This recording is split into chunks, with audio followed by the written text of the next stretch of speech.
ত্রয়োদশ জাতীয় সংসদ নির্বাচনের মাধ্যমে দেশের নতুন ইতিহাস রচিত হবে বলে মনে করেন বাংলাদেশ জামায়াত ইসলামীর আমির ডাক্তার শফিকুর রহমান।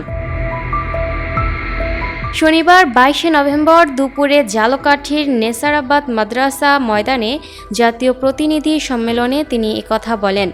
জামায়াত আমির বলেন, আগামী নির্বাচন স্বচ্ছ ও অংশগ্রহণমূলক হবে বলে আশা করি। এখানে জনগণের ভোটে জনপ্রতিনিধি নির্বাচিত হবে, কোনো রকমের পেশিশক্তি ব্যবহার হবে।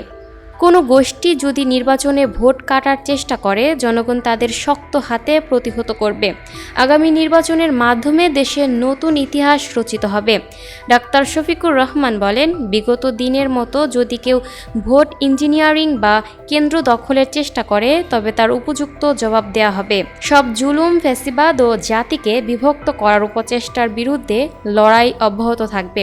কারো রক্তচক্ষু তোয়াক্কা না করেই ইসলামের পক্ষে সব শক্তিকে ঐক্যবদ্ধ থাকতে হবে।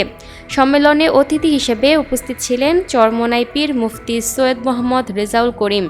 তিনি বলেন, ইসলামী দলগুলো এক হতে পারলে এবং আগামী নির্বাচনে সম্মিলিতভাবে ভোটের বাক্স পাততে পারলে দেশের নতুন ইতিহাস রচিত হবে। এছাড়াও বক্তব্য দেন খেলাফত মজলিসের আমির মাওলানা আব্দুল বাসিত আজাদ, জাতীয় নাগরিক পার্টির সাধারণ সম্পাদক আক্তার হোসেন, এবি পার্টির সাধারণ সম্পাদক ব্যারিস্টার আসাদুজ্জামান ফুয়াদ সহ আরও অনেকে। বক্তারা বলেন, ইসলামী রাজনৈতিক দলগুলো ঐক্যবদ্ধ হলে আগামী জাতীয় সংসদ নির্বাচনে বিজয় নিশ্চিত করা সম্ভব।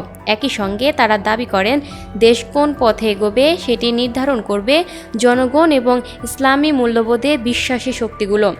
নেসারাবাদী হুজুর মাওলানা খলিলুর রহমানের সভাপতিত্বে অনুষ্ঠিত এই সম্মেলনে হাজার হাজার ধর্মপ্রাণ মুসল্লি উপস্থিত ছিলেন। নেসারাবাদ দরবার শরীফের বার্ষিক ওয়াজ মাহফিলের দ্বিতীয় দিনের আয়োজনে অনুষ্ঠিত হয় এই প্রতিনিধি দল।